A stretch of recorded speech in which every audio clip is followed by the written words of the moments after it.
Assalamualaikum warahmatullahi wabarakatuh. Kali ini kita akan mempelajari tema 4, berbagi pekerjaan. Subtema 1, jenis-jenis pekerjaan, pembelajaran 1.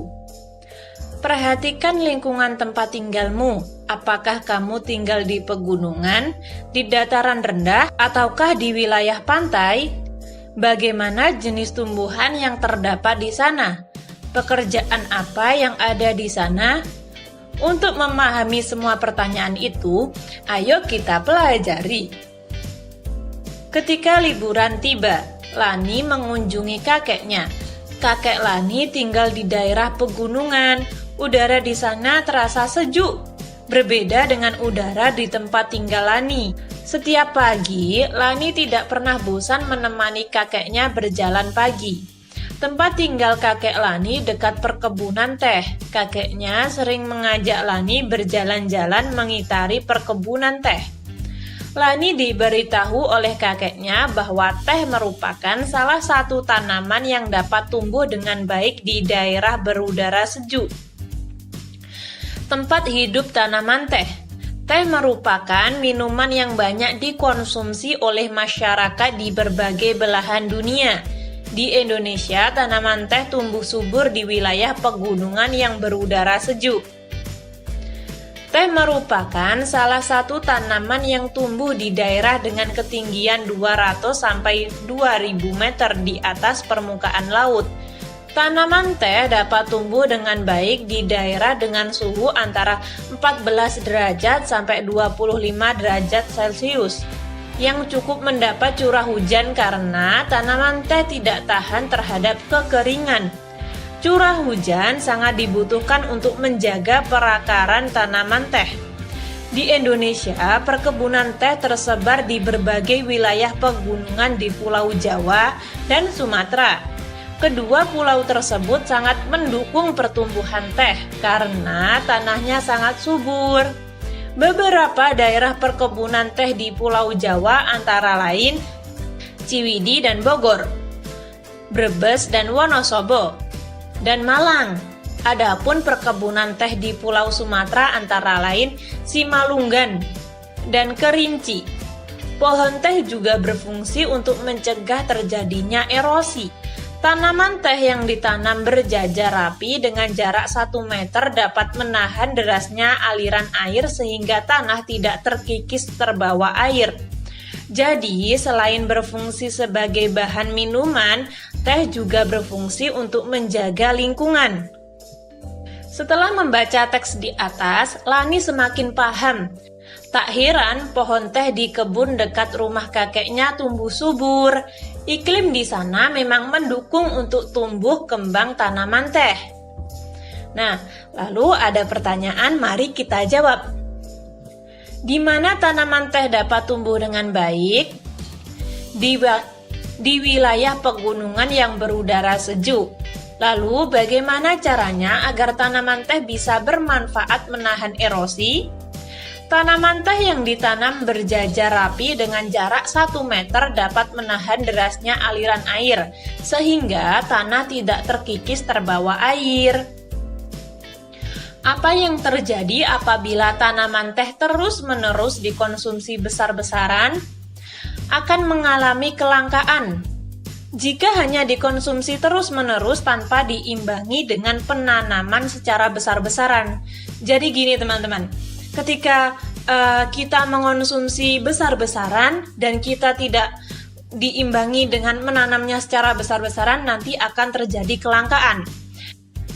Apa yang sebaiknya dilakukan oleh petani teh agar tumbuhan tetap bertahan, menanam dan merawat dengan baik?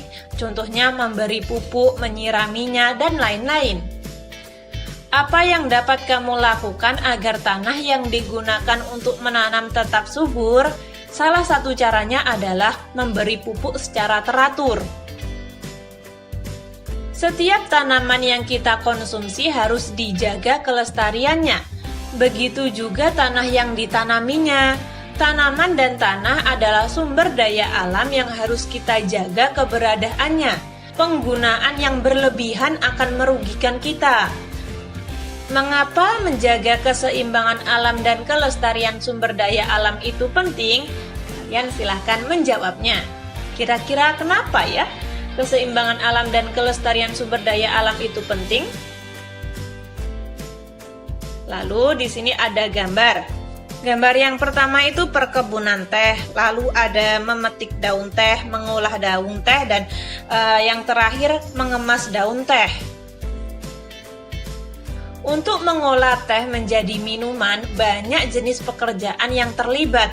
Ada penanam teh, pemetik teh, penggiling daun teh, dan pengemas teh. Apa yang kamu ketahui tentang jenis pekerjaan di sekitarmu? Bandingkan penemuanmu dengan informasi yang dimiliki temanmu. Tulislah hasilnya dalam diagram Venn. Diagram Venn-mu harus memuat dua jenis pekerjaan.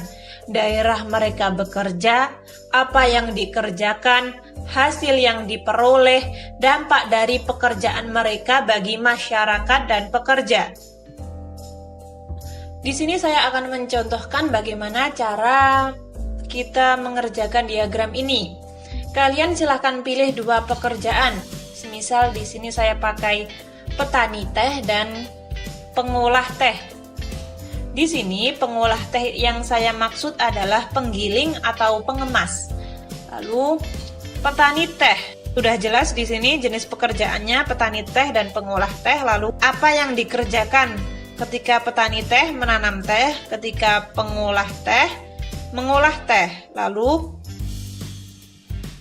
daerah mana mereka bekerja? Kadang pengolah teh dan petani itu kadang ya teman, tidak jauh.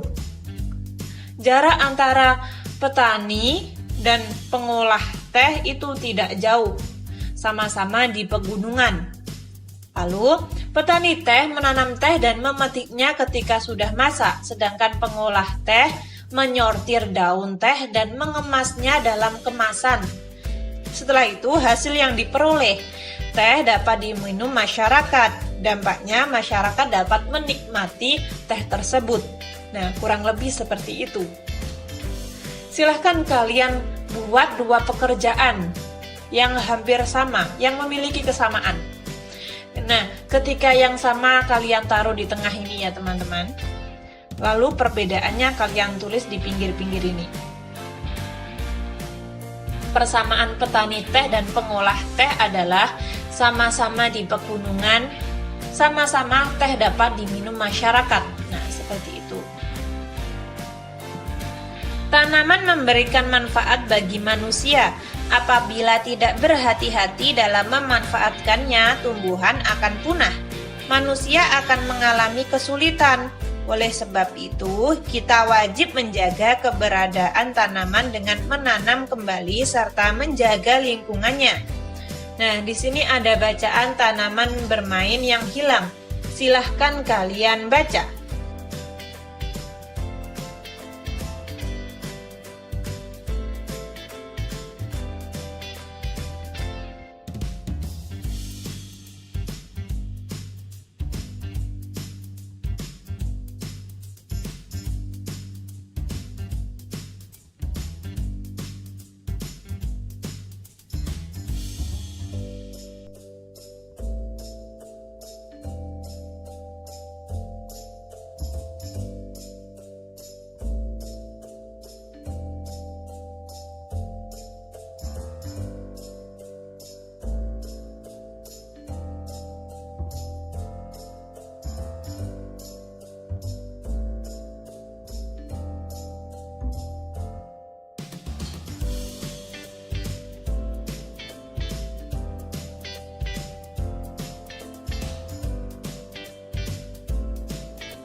Mari kita jawab pertanyaan ini.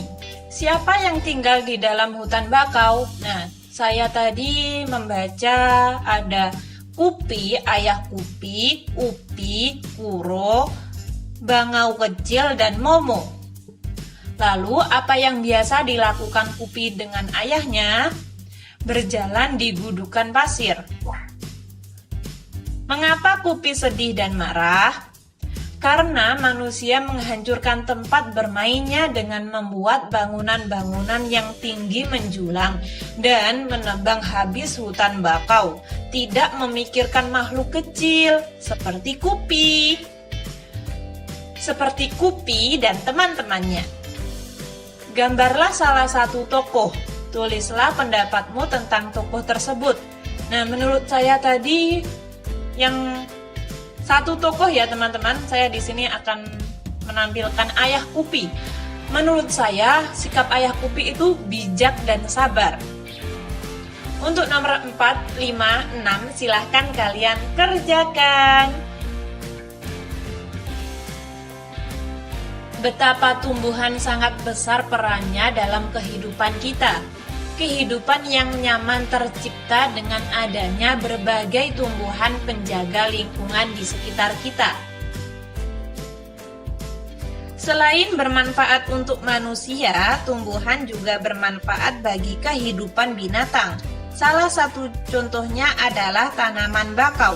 Perhatikan fakta tentang manfaat bakau berikut, lalu jawablah pertanyaannya. Melindungi pantai dari erosi dan abrasi. Adanya bakau di pesisir pantai bermanfaat untuk menjaga agar garis pantai tetap stabil dan tidak terkikis oleh terpaan ombak. Rumpun-rumpun bakau mampu menyerap energi gelombang yang datang sehingga hanya riak gelombang yang sampai di pesisir pantai. 2. Menahan rembesan air laut ke darat. 3. Sebagai perangkap zat-zat pencemar dan limbah industri. 4. Menciptakan udara pesisir yang bersih dan segar. 5. Menjaga habitat alami berbagai biota darat dan laut. Dan yang terakhir, mengurangi dampak bencana akibat gelombang laut, seperti badai dan gelombang pasang. Nah, setelah kalian membaca tersebut, kalian jawab pertanyaan ini. Selamat menjawab. Lalu ada pertanyaan lagi. Di sekitarmu terdapat sumber daya alam yang harus kamu jaga. Sebutkan 2 sumber daya alam yang ada di lingkunganmu. Dan tulislah paling sedikit 3 kegiatan untuk menjaganya. Kalian tulis sumber daya alam. Hutan bakau, lalu contoh kegiatan untuk menjaga kelestarian dengan tidak menebangnya, melakukan reboisasi, dan lain-lain. Itu contoh dari saya. Mungkin di tempat kalian ada sumber daya alam lain, silahkan kalian tulis. Kita harus bersyukur kepada Tuhan Yang Maha Esa yang menciptakan beragam tumbuhan. Yuk membuat poster untuk menginformasikan pada temanmu di sekolah tentang pentingnya menjaga dan menyayangi tumbuhan yang ada di lingkungan kita. Kesimpulan, tadi kita sudah belajar apa saja? Yang pertama, cerita dongeng. Yang kedua, sumber daya alam dan pelestariannya. Yang terakhir, jenis-jenis pekerjaan. Ketika teman-teman ada saran atau masih kurang paham, silakan tulis di komentar. Sekian, terima kasih. Wassalamualaikum warahmatullahi wabarakatuh.